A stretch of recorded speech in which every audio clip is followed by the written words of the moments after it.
शैतान प्रलोभन क्यों करता है? देखो, शैतान अलग अलग तरीके से हमें प्रलोभन लाता है। बहुत सारी चीजों से वो हमें प्रलोभित करता है। तो शैतान आखिरकार हमें प्रलोभन करता क्यों है? मैं सबका बात कर रहा हूं, यहां बैठे लोगों की नहीं। इस संसार में सब लोगों के लिए शैतान प्रलोभन लेके आता है। प्रलोभन का मतलब क्या था? गलत करने की इच्छा या कुछ ऐसे काम करने के लिए लालच आना जो ईश्वर के खिलाफ है। तो शैतान ये सारे प्रलोभन क्यों लाता है? क्या उसको हमारा पैसा चाहिए? भैया मैं क्या करूं, फिर मैं ये करता नहीं हूं तो मेरा दुकान ही बंद हो जाएगा। क्या शैतान हमारे पैसे के पीछे है? क्या उसको हमारा पैसा बहुत प्यारा है इसीलिए वो प्रलोभन लाता है? क्या उसको हमारी सेहत से घृणा है इसीलिए हमारा सेहत के पीछे? अगर तूने ऐसा नहीं किया तो तेरी हालत खराब कर दूंगा, तेरा तबीयत डाउन, बीमार कर दूंगा। फिर हमें ऐसा लगता है भैया 2 वीक से बीमार है, प्रार्थना करो ना, शैतान ने कोई हमला किया है लगता है। भैया आवक कम हो गया है, भैया पगार भी कम हो गई है। एक बार एक व्यक्ति को नौकरी नहीं थी, बताया है बहुत बार, फिर भी तो नौकरी नहीं थी। वो पास्टर के पास गया, बोला पास्टर जी प्रार्थना करो मेरी नौकरी मिले। मुझे बहुत दुख होता है कि मैं प्रभु के राज्य के लिए हाथ नहीं बढ़ा पाता, मैं कुछ दे नहीं पाता, क्योंकि मैं कमाता ही नहीं हूं। मैं कमाऊं तो हाथ भी बढ़ाऊं। पास्टर ने प्रार्थना, और उस समय सच्चा इच्छा था उसका कि मुझे प्रभु के राज्य के लिए देना है। तो पास्टर ने प्रार्थना किया, उसी सप्ताह उसका नौकरी लग गया। नौकरी में फिर वो दशमांश प्रभु के लिए थोड़ा थोड़ा देने लगा, प्रभु के राज्य के लिए, कि प्रभु के राज्य के लिए खर्च होता रहे। फिर ऐसे 1-2 साल बीत गए। फिर एक बार वो पास्टर के पास आया कि पास्टर जी प्रभु का बहुत अनुग्रह है मेरे ऊपर, अभी मेरी पगार इतनी हो गई है ना, तो उसका बहुत सारा मेरे को देना पड़ रहा है इधर, कुछ ऐसा करो ना कि मैं कम दूं। ऐसा कुछ हो सकता है कोई, मैं थोड़ा अभी कम दूं तो चलेगा? मैं बोला देख यार, वो तो तेरे ऊपर है। नहीं, अभी मेरा 10% बहुत ज्यादा हो जाता है, आपको पता नहीं है। पास्टर बोला तेरे को कम करना है? बोला हाँ हाँ पास्टर जी कम। बोला आप प्रार्थना करते कि तेरा पगार कम हो जाए तो कम देना।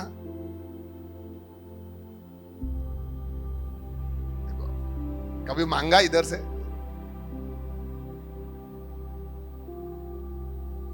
कोई जरूरत ही नहीं है प्रभु के लिए। प्रभु को आप हमारा पैसों का क्या करेगा? वो ऊपर जमा करेगा, लाओ उधर मैं एफडी करता हूं। जैसे हमारे ऑफिस वाले प्रोविडेंट फंड कट करते हैं, लाओ मैं तुम्हारा उधर ऊपर जमा करता हूं। प्रभु ऊपर जमा करता है, लेकिन ये सांसारिक धन नहीं, स्वर्गीय धन, वो वहां पे जमा करो, प्रभु का वचन कहता है। तो उसको हमारा पैसा वैसा नहीं चाहिए। हम परमेश्वर से जैसा रिश्ता रखते हैं, हम पैसे से वैसा व्यवहार करेंगे। कभी मेरी इच्छा है कभी मैं पैसे के ऊपर आपसे बात करूं, क्योंकि जो व्यक्ति पैसों के ऊपर, पैसे को जो व्यक्ति तुच्छ मानने लगता है ना, वो समझो आधी जंग तो जीत गया है। उसके लिए परमेश्वर के साथ खराई से चलना काफी हद तक आसान हो जाएगा, क्योंकि पैसा उसकी बाधा नहीं है। तो शैतान प्रलोभन क्यों लाता है? उसको क्या हमारा पैसा चाहिए? हमें ऐसा लगता है कि उसको हमारा पैसा चाहिए। नहीं नहीं, फिर कोई बीमार पड़ जाता है तो हमको लगता है कि हमारे हेल्थ के पीछे है। नहीं, उसको हमारा हेल्थ से भी कोई मतलब लेना नहीं है। 50 लोग मर जाते हैं, 50 लोग घायल होते हैं, उसको कोई फर्क नहीं पड़ता, वो निर्दयी है। क्या वो हमारी आशीषों के पीछे है जो परमेश्वर ने दिया है? अभी कुछ दिन पहले मैं दोस्तों के साथ मिला था ना, मेरा एक दोस्त बोला था, जब से घर में आया हूं ना बहुत तकलीफ है देखी है। फिर दूसरा जना एक बोला, हाँ धरती जाए भी तो दे ना, यहां जमीन आपको जगह भी तो दे, यानी ऐसा मिलना आसान नहीं होता। पर लोग ऐसा सोचते हैं कि यार जब से ये घर में आया हूं सब अपशकुन हो रहा है, सब कभी ये बीमार, कभी वो बीमार, कभी धंधे पे असर। ये ईश्वर ने जो आशीष देके रखी है, पता नहीं उसमें ये शैतान बाधा डाल रहा है। क्या शैतान हमारे भैया, क्या शैतान मेरे आशीषों के पीछे है? वो तो है, शैतान हमेशा हमारी आशीषों के पीछे रहता है। लेकिन ये याद क्यों, हम क्यों भूल जाते हैं कि वो कुछ कर नहीं पाएगा, वो कुछ भी नहीं कर सकता, उसकी इतनी हिम्मत ही नहीं है। फिर कुछ लोग बोलते कि क्या शैतान मेरे चरित्र के पीछे है? क्या वो मुझे बहलाकर मुझे गलत राह पे लेके जाने के लिए तैयारी करता है? क्या मुझे वो भटकाना चाहता है? क्या मुझे वो फंसाना चाहता है?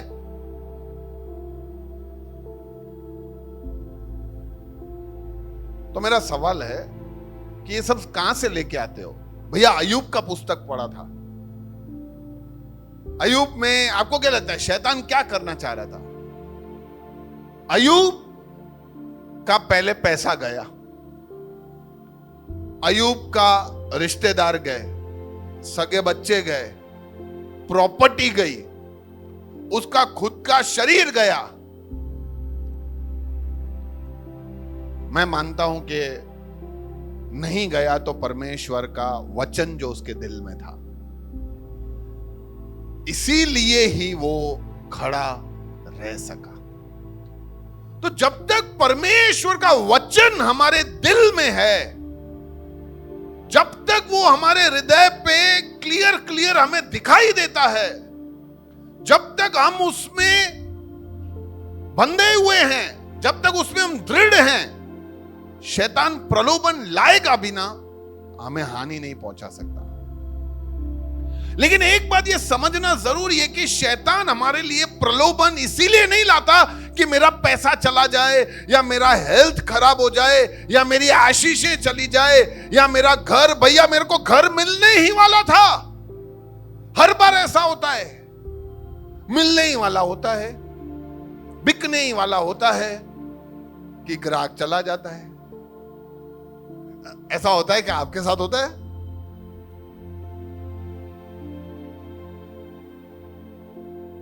शैतान को इन सब में इंटरेस्ट नहीं है।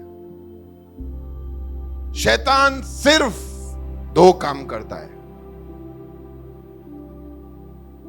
पहला, शैतान प्रलोभन इसीलिए लाता है कि अविश्वासी जो ईश्वर में विश्वास नहीं करते, मैं नास्तिक का बात नहीं करता, जो प्रभु यीशु में विश्वास नहीं करते, वो लोग अंधकार में बने रहें। वो लोग अंधकार में, भाई तुम अंधेरे में हो, तुम अंधेरे में ही रहो। इसीलिए आप बहुत सारे लोगों को बोलोगे ना कि सच्चे खुदा को मानो, बोले यार क्यों, सब सही तो चल रहा है मेरा, क्यों मानूं? आप उसको बोलोगे कि सच्चाई का राह चलने का, क्यों? सारी दुनिया गलत चल रही और मैं सच्चाई चलूं, मूर्ख समझाए मेरे को। किसी को बोलो जाओ यार ऐसा मत करो, टैक्स भरना, क्यों भरूं? ये गवर्नमेंट ने मेरे लिए किया ही क्या है, क्यों टैक्स भरूं? अरे रोड पे चलते तो क्या हवा में थोड़ी उड़ के आते हो?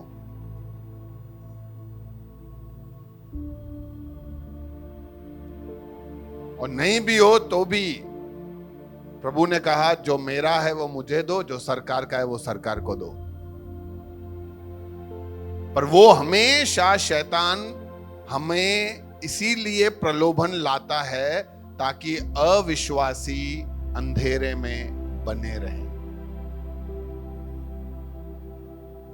तुम्हें ऐसा लगेगा कि मेरा धंधा अच्छा नहीं चल रहा है, आप 2-3 दिन देखोगे, कहीं जाओगे, झाड़ फूक वूक सब, फिर कोई भाई आपको मिलेगा जो आपको बोलेगा कि सच्चे खुदा को जान, और आपको ऐसा लगेगा कि मैं चलो जाता हूं सच्चे खुदा को जानने के लिए, तभी फोन आएगा, भाई नौकरी मिल गई है, कहीं नहीं जाना, तू अंधेरे में है, अंधेरे में ही रहना। बहुत सारे भाई लोग बहन लोग ऐसा बोलते हैं, भैया संडे को हम बहुत सारे लोगों को बुलाते हैं, फिर उनको पूछते हैं तो बोलते हैं नींद आ गई थी, काम आ गया था, संडे को ही काम आया था, पूरा हफ्ता नहीं, क्योंकि अंधेरे में है, अंधेरे में बने रहें। और कभी कभी ये प्रलोभन विश्वासियों के लिए भी आ जाता है। तो शैतान अविश्वासियों के लिए काम करता है कि वो अंधेरे में बने रहें, इसीलिए उसको जैसा देना होता है, अच्छा सा अच्छा, बुरा से बुरा, उसको कोई फर्क नहीं पड़ता। उसको किसी को मार डालना हो, किसी को खत्म करना हो, किसी के घर में आग लगा देनी हो, वो सब करेगा ये सोचकर कि ये सच्चाई में नहीं आना चाहिए, ये अंधेरे में है, अंधेरे में रहे, इसको रोशनी में नहीं लाना है। और विश्वासियों के लिए वो हमेशा प्रलोभन इसीलिए लाता है कि उनका परमेश्वर के साथ का संपर्क टूट जाए। अभी ये माइक है, दिख रहा है माइक, इसमें वायर दिख रहा है, वायर तो है ही नहीं, तो मैं ये क्या मेरे घर जाके भी चलाऊंगा तो चलेगा, आवाज आएगा? क्यों नहीं आएगा? स्पीकर इधर ही है, मैं खाली माइक लेके जा रहा हूं, घर पे जाके बात करूंगा नहीं, क्योंकि इसका कनेक्शन यहां पड़े हुए एक डिवाइस के साथ है। जब तक ये इसके साथ संपर्क में रहेगा तब तक चलेगा, जैसे ही संपर्क टूटा फिर ये कंट्रोल में नहीं रहेगा। तो वैसा ही विश्वासी होता है। विश्वासी जब तक परमेश्वर के साथ संगति में रहता है, उसके संपर्क में रहता है, शैतान उसको प्रलोभन देता है लेकिन वो सुरक्षित रहता है, क्योंकि शैतान यही चाहता है कि मैं कैसे भी करके इसका संपर्क तोड़ूं, क्योंकि संपर्क नहीं टूटेगा तो मैं कैसे काम करूंगा। इसलिए वो निरंतर ये कोशिश करता है कि मैं उनके जीवन में ऐसे काम करूं विश्वासियों के कि उनका रिश्ता परमेश्वर से मजबूत ना बने और कच्चा है तो टूट जाए। इसीलिए वो बहुत सारे लोगों को सुबह आराधना में आने नहीं देता, और हम यही सोचते हैं बराबर है ना, मैसेज इंपॉर्टेंट है, उसमें पहुंच जाने का बस। भाई आराधना सुनना, आराधना आपको मैसेज सुनने के लिए तैयार करता है, आपका हृदय ही तैयार नहीं है। आप खाक सुनोगे और खाक अंदर आएगा कुछ, और क्या हम उसके साथ जिएंगे। स्कूटर बिना पेट्रोल के कोई काम का है? पड़ा रहेगा। तो आराधना है ना, समझो पेट्रोल का काम करती है, आपको भर देता है, फिर जिस तरीके से आप सुनते हो ना वो अलग है। आपने अभी तक अनुभव नहीं किया है तो करके देखना। तो शैतान प्रलोभन क्यों लाता है? क्या उसको पैसा चाहिए? नहीं। उसको आपका धन दौलत जायदाद चाहिए? नहीं।